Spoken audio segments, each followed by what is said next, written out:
ties tais langais iš vidinės pusės prie sienos.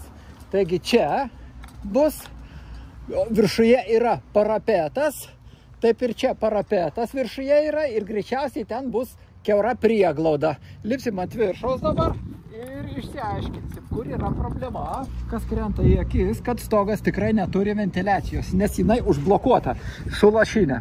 Štai, čia yra difuzinė plėvelė ir jinai užspausta su laštakiu, su lašinė, kaip kas vadina. Ir pro čia turėtų patekti oras po stogo danga ir išeiti prie kraigo. Namas dar visiškai naujas, apie 6 gal metus, plius minus. Stogo danga metalinė, klikvalcas, stogo nuolydis 10. Taigi pratekėjimai kažkur tose vietose, taip ir čia. Ir taip pat anoj pusėje irgi panašiose vietose. Taigi žiūrėsim dabar, kur yra problema. Ėmiau kraigo detalę, lankstinę. Dabar matosi šitos ventiliacinės detalės. Jos yra, bet jos prisuktos be tarpinių.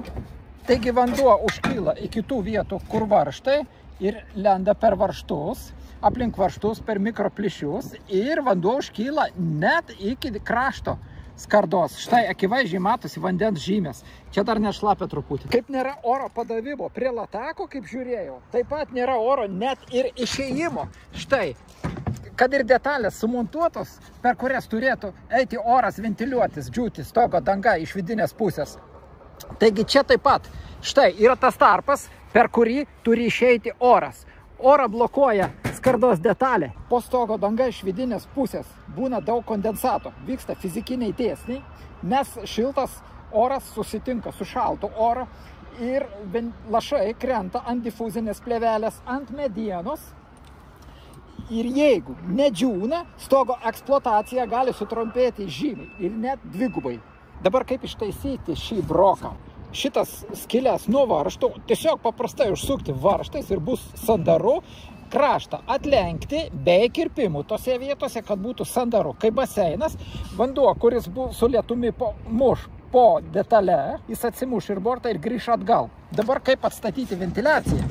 Ventiliacijai reikia daryti naują skardos lankstinį, kad oras išeidamas iš šio tarpo aplenktų jį ir išeitų laukan. Arba yra dar vienas variantas, orą galima išėjimą taip padaryti, bet čia reikia šiek tiek perdaryti lankstinį šitą ir mazgą. Taigi dabar dėl pagrindinių pratekėjimų, štai atidariau skardos lankstinį po parapeto šonu, kur buvo po parapeto kraštu. Štai ir čia matosi akivaizdžiai, kad vanduo pakyla iki varžtų, kur susukti skardos lankstiniai, taip pat pakyla iki skardos krašto ir ant medienos. O per medieną skverbėsi per vinis, per difuzinę plėvelę ir į patalpas. Ir matosi ant apdailos iš vidinės pusės, ant gipso kartono. Remontas čia būtų toks. Šitas skarduotės detalės, jų nebūtina keisti, ją tiesiog pastumti toliau, kad perdengimas būtų kokį 20 cm. Aišku, jų tada pritrūks. Bet išlankstyčiau naują skardos lankstinį ir dadurčiau iš priekio, arba iš galo. Reikėtų sutvarkyti ir šitas vietas, štai nuo parapeto galo kaip laša ant sienos ir taip pat per tą vietą laša, todėl ir pajodavę čia viskas būna.